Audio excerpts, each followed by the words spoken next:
नमस्कार दोस्तों, नील युग स्टडी चैनल में आप सब दोस्तों का हार्दिक स्वागत है। तो आज हम इस वीडियो में देखने वाले हैं कि सीबीएसई क्लास है, कौन सा है, क्लास नंबर 12 है। और इसी क्लास 12 में यानी कि 12 क्लास में जो हिंदी बुक है जिसका नाम है, क्या नाम है, अंतराल। क्या नाम है, अंतराल। वो बुक का नाम है अंतराल। और उस अंतराल बुक के जो यूनिट नंबर 2 है, क्या है, यूनिट नंबर 2 है, वो यूनिट 2 में जिसका पार्ट का नाम है, क्या नाम है, वो है आरोहण।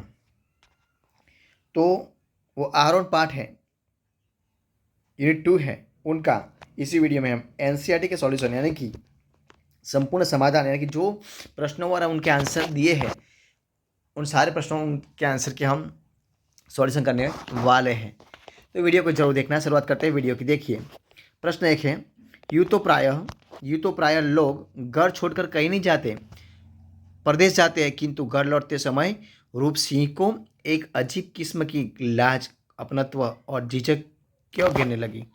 तो देखिए उनका आंसर। अब दोस्तों उनका आंसर है, उत्तर आपके सामने है कि रूप सिंह घर छोड़कर नहीं गया था, बल्कि चुपचाप बिना बताए घर से चला गया था। प्रायः लोग नौकरी की तलाश में घर छोड़कर जाते हैं, वे यह कार्य सर्वसम्मति से करते हैं। रूपसी जब छोटा था तो उसने अपने पिता भाई को कुछ नहीं बताया और एक साहब के साथ चला गया। आज वह बहुत वर्षों के बाद घर को लौट रहा था। यहाँ आने पर जहाँ उसमें अपनत्व की भावना थी, वही उसे अपने इस कार्य के कारण शर्म आ रही थी। वह समझ नहीं पा रहा था कि वह घर वालों को क्या बोलेगा, अतः उसके मन में झिझक की भावनाओं विद्यमान थी। अब देखिए सवाल नंबर 2, पत्थर की जाति से लेखक का क्या आशय है, उसके विभिन्न प्रकारों के बारे में लिखना है। तो देखिए उनका आंसर क्या है, पत्थर की जाति से लेखक का आशय, पत्थर किस प्रकार है, बहुत किस्म के पत्थर पाए जाते हैं, वे इस प्रकार के हैं। क है ग्रेनाइट, यानी कि यह बहुत सख्त पत्थर होता है, इसकी चट्टान बुरी होती है लेकिन उसमें गुलाबी आभा होती है। दूसरा है ख बसाल्ट, यानी कि इस पत्थर का निर्माण ज्वालामुखी के लावा से होता है। तीसरा है ग, यानी कि बलुआ पत्थर, यह बालू से बना होता है, लाल किला आदि इमारतें इसी से बनी हैं। और घ संगम मरमर, यानी कि संगमरमर है, यह चूना पत्थर के बदलने से बनता है, यह मुलायम होता है। और ड परतदार यह पत्थर, यानी कि वह बारीक कणों की रूपांतरित शैलों से बना रहता है। इस 5 प्रकार के पत्थर होते हैं। ठीक है। अब प्रश्न नंबर 3 देखिए, क्या है, महिब अपने विषय में बात पूछे जाने पर उसे टाल क्यों देता है। तो देखिए उनका आंसर, महिब जान गया था कि रूपसी रिश्ते में उसका चाचा है। रूप ने रास्ते में कई बार बुपसी और शैला के बारे में बात की थी। वह कुछ कुछ समझ गया था कि रूपसी कौन है। वह उसे अपने विषय में बताना नहीं चाहता था और न ही अपने विषय में कोई बात करना चाहता था। अतः जब भी रूपसी महिब से उसके विषय में कुछ पूछता था तो वह बात को टाल देता था। वह अपने माँ के साथ हुए अन्याय को बताना ही नहीं चाहता था। उसकी माँ ने अपने पति द्वारा दूसरी स्त्री घर में लाने के कारण आत्महत्या की थी। इससे वह दुखी था, उसने इसी कारण अपना घर छोड़ दिया था। अब देखिए सवाल नंबर 4, बूढ़े त्रिलोक सिंह को पहाड़ पर चढ़ना जैसी नौकरी की बात सुनकर अजीब क्यों लगा। तो वो लगे, देखिए उनका आंसर क्या है कि पर्वतीय क्षेत्रों में पहाड़ पर चढ़ना आम बात है, यह उनके दैनिक जीवन का भाग है। उसके लिए उन्हें किसी तरह की नौकरी आज तक मिलते नहीं देखा था। जब बूढ़े त्रिलोक को रूपसी ने बताया कि वह शहर में पहाड़ पर चढ़ना सीखता है तो वह हैरान रह गया। उसे इस बात की हैरानी थी कि रूपसी जिस नौकरी की इतनी तारीफ कर रहा है वह बस पहाड़ पर चढ़ना सीखना है। इतनी से बात के लिए उसे 4,000 महीना मिलता है। उसे लगा कि सरकार मूर्खता भरा काम कर रही है। इतने छोटे से काम के लिए 4,000 महीना वेतन रूप में मिलने वाली बात उसे हैरान करने लगी। अब देखिए सवाल नंबर 5, रूपसी पहाड़ पर चढ़ना सीखने के बावजूद भूपसी के सामने बौना क्यों पड़ गया था। तो देखिए उनका आंसर क्या है कि रूपसी ने पहाड़ पर अवश्य चढ़ना सीखा था, परंतु उसका चढ़ना भूपसी के समान नहीं था। वह रस्सियों तथा अन्य सामान के साथ पहाड़ों पर चढ़ना सीखा था। उनके बिना तो वह चढ़ाई कर ही नहीं सकता था। भूपसी एक पहाड़ी व्यक्ति था। पहाड़ों पर रोज कई कई बार चढ़ना उतरना पड़ता था। इसके लिए वह रस्सी या अन्य किसी सामान का सहारा नहीं लेता था। वह दुर्गम चढ़ाई भी सरलता से कर जाता था। इसके विपरीत रूप सिने के लिए यह कार्य असाध्य था। अपने भाई के घर जाने के लिए उनके भाई भूपसी ने उनकी सहायता की। भाई द्वारा पहाड़ों पर बिना किसी सहारे के चढ़ाई देखकर वह स्वयं को उसके आगे बौन महसूस करने लगा। उसका स्वयं पर गर्व समाप्त हो गया। अब देखिए सवाल नंबर 6।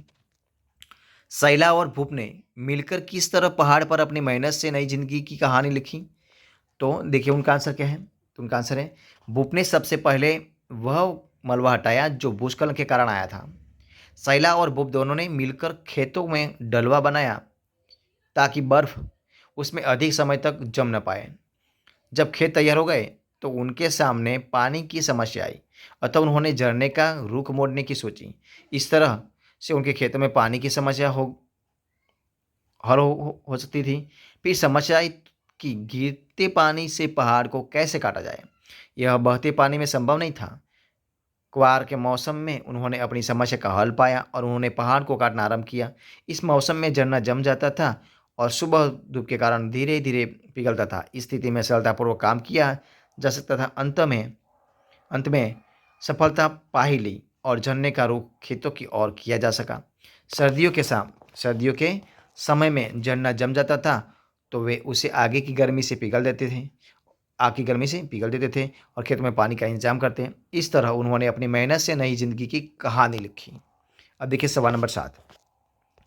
सैलानी के शेखर और रूपसी घोड़े पर चलते हुए उस लड़के रोजगार के बारे में सोच रहे थे जिसने उनको घोड़े पर सवार कर रखा था और स्वयं पैदल चल रहा था। क्या आप भी बाल मजदूरों के बारे में सोचते हैं? देखिए अब उनका आंसर क्या है। तो उनका आंसर है कि हाँ, मैं भी बाल मजदूरी के बारे में सोचता हूँ। हमारी कॉलोनी में बहुत से बच्चे सब्जी बेचने का काम करते हैं। एक बच्चा तो चाय वाले के पास बर्तन धोने का काम करता है। उसको देखकर मुझे दया आती है। मैं नहीं चाहता कि मेरी उम्र का बच्चा पढ़ने के साथ पर नौकरी करे।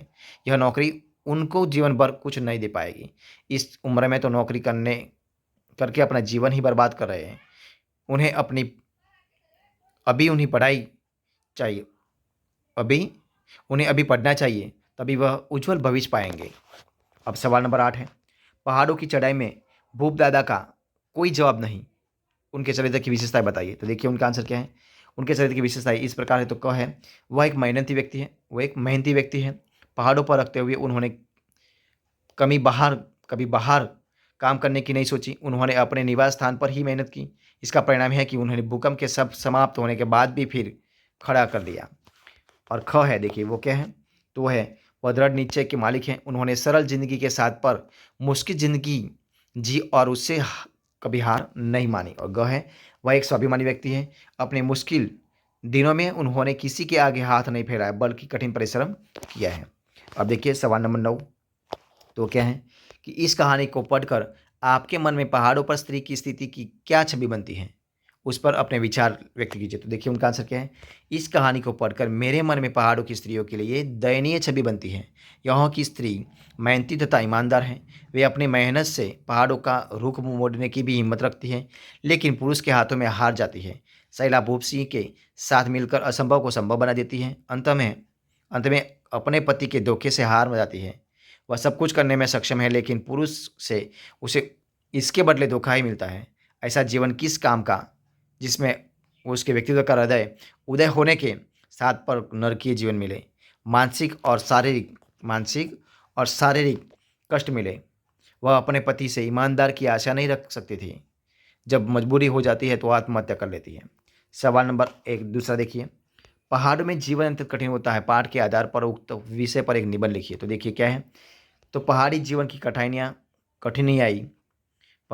की कठिनाई इसी बात से लगाई जा सकती है कि यहाँ पर पहाड़ स्थित हैं। जहाँ पर पहाड़ होंगे वहाँ पर यातायात के साधन लोगों को उपलब्ध करवाना कठिन हो जाता है। जहाँ मैदानी इलाकों में सड़कें बनाने में कुछ महीने का समय लगता है, वहीं पहाड़ों में इसी काम को करने में 2 से 5 साल लग जाते हैं। सड़क बनाने में यह आधुनिक साधनों से सहायता नहीं ली जा सकती। लोगों द्वारा ही यहाँ पर कार्य करवाया जाता है। संकरों रास्तों को संकरों रास्तों को बड़ा बनाने में ही कई महीने लग जाते हैं। यही कारण है कि यहाँ विकास की दर कम होती है। यातायात की व्यवस्था जहाँ स्थापित हो गई, तो समझ लीजिए कि विकास रफ्तार पकड़ लेता है। फिर उसके विकास को कोई रोक नहीं सकता है। पहाड़ी लोगों का जीवन भी इन कारणों से बहुत कष्टप्रद होता है। सीढ़ीनुमा खेतों के कारण खेती अधिक नहीं होती। यदि बारिश आवश्यकता से अधिक हो गई तो पानी इस उनकी मेहनत को भी बहा ले जाता है, और यदि नहीं हुई तो फसल सूख जाती है। वहाँ पर गाय तथा भैंसें भी अधिक दुधारू नहीं होती, कारण लोगों को मजदूरी के करके जीवन यापन करना पड़ता है। खेतों में होने वाली मेहनत कमर तोड़ी होती है। जानवरों के रख रखाव के लिए औरतों को पूरे दिन जंगलों में भटकना पड़ता है, जब जाकर वे गायों भैंसों के लिए चारे का इंतजाम कर पाती है। गांव में लोग मात्र जानवरों के चारे के लिए सप्ताह में 2 से 3 बार जंगलों में जाते हैं। इस तरह घर की रखवाली के लिए कोई नहीं होता। बच्चों को चारपाई से बांधकर अकेले ही छोड़ जाते हैं। बरसात के मौसम में तो यह मृत्यु दर बढ़ जाती है। पानी के कारण पहाड़ों तथा जंगलों में जाना कठिन हो जाता है, लेकिन इस व्यवस्था उन्हें जाने के लिए मजबूर करती है, जिसके कारण उन्हें जान से हाथ धोना पड़ता है। बरसातों में चट्टानें खिसकना आम बात है, इससे भी उनके प्राण संकट में पड़ जाते होते हैं। सर्दियों में बर्फ़ के अधिक होने से उनका कामकाज ठप पड़ जाता है। जानवरों के चारे के लिए यदि उन्होंने पिछले महीनों में चारा इकट्ठा नहीं किया हो, तो जानवरों को बचाए रखना कठिन हो जाता है। उनके लिए जीवन मात्र कठिन परिश्रम रह जाता है। नौकरी, चिकित्सा तथा शिक्षा का अभाव होता है। आज इनके अभाव के कारण ही बहुत से लोग पहाड़ों के पलायन करते हैं। पहाड़ों पर जीवन अभावग्रस्त है, अतः इनके जीवन की कठिनाइयों का अंदाजा लगाया जा सकता है। विद्यार्थियों को यह स्वयं करने के लिए कहा गया है। प्रश्न 2, पर्वतारोहण की प्रासंगिकता पर प्रकाश डालिए। तो देखिए उनका उत्तर क्या है। तो आज के समय में पर्वतारोहण को बढ़ावा मिल रहा है। युवक तथा युवतियों में इसके प्रति रुझान देखा गया है। पर्वतारोहण अपने में एक अनोखा लक्ष्य है। यदि कारण है कि आज कई पर्वतारोहण संस्थाओं का उदय हुआ है। ये संस्थाएं पर्वतारोहण का प्रशिक्षण देती है। इस तरह हम हिमाचल के आसपास के क्षेत्रों को जानते और समझते हैं।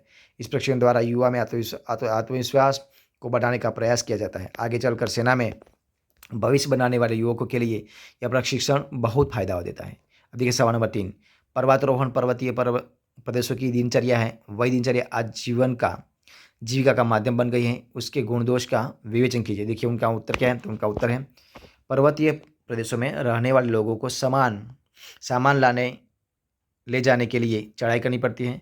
बस पकड़ना, बाजार से सामान लाना, जानवरों को चराना, जंगलों से पत्ते लाना, चिकित्सक के पास जाना, स्कूल जाना, खेतों में जाना इत्यादि करने के लिए उन्हें दिन में कई बार चढ़ाई उतराई करनी पड़ती है। यह उनकी दिनचर्या का भाग है। आज यह पर्वतारोहण जीविका का साधन बन गई है। इसके यदि कुछ गुण हैं तो दोष भी है। वे इस प्रकार है। देखिए उसका गुण क्या है। तो ये उनके गुण हैं क, लोगों को जीविका के लिए अन्य स्थान में नहीं जाना पड़ता। इससे उनका खर्चा निकल जाता है। इसके लिए उन्होंने किसी प्रकार का कोर्स करने की आवश्यकता नहीं है। इसमें खर्चा भी नहीं आता। शिक्षित होने की आवश्यकता नहीं होती। अब देखिए उसका दोष क्या है। तो दोष है, इसमें लोगों को अधिक लाभ नहीं मिलता। बहुत कमाई हो जाती है और कभी कुछ भी प्राप्त नहीं होता। जीविका का यह साधन होने के कारण लोग अपनी पढ़ाई पर ध्यान नहीं देते और छोटी उम्र में ही काम करने पर लग जाते हैं। खर्चा न आने के कारण लोग छोटे बच्चों को भी काम करना लगा देते हैं। अशिक्षित और गरीबी ही रह जाते हैं। अपने परिवार से कट कर रहना पड़ता है। अपने जीवन को खोजी में जंगल डाल देते हैं। तो दोस्तों ये थे हमारे आज के इस वीडियो के सारे प्रश्नों के आंसर। तो अगर आपको इस वीडियो अच्छा लगा तो उनको लाइक कीजिए, कमेंट कीजिए, आपके दोस्तों में बांट दीजिए, और लास्ट में अब तक आपने हमारे चैनल को सब्सक्राइब नहीं किया उनको सब्सक्राइब करना मत भूलें। दोस्तों हमारे इस वीडियो को फर्स्ट टाइम तक देखने के लिए आप लोगों का बहुत बहुत धन्यवाद।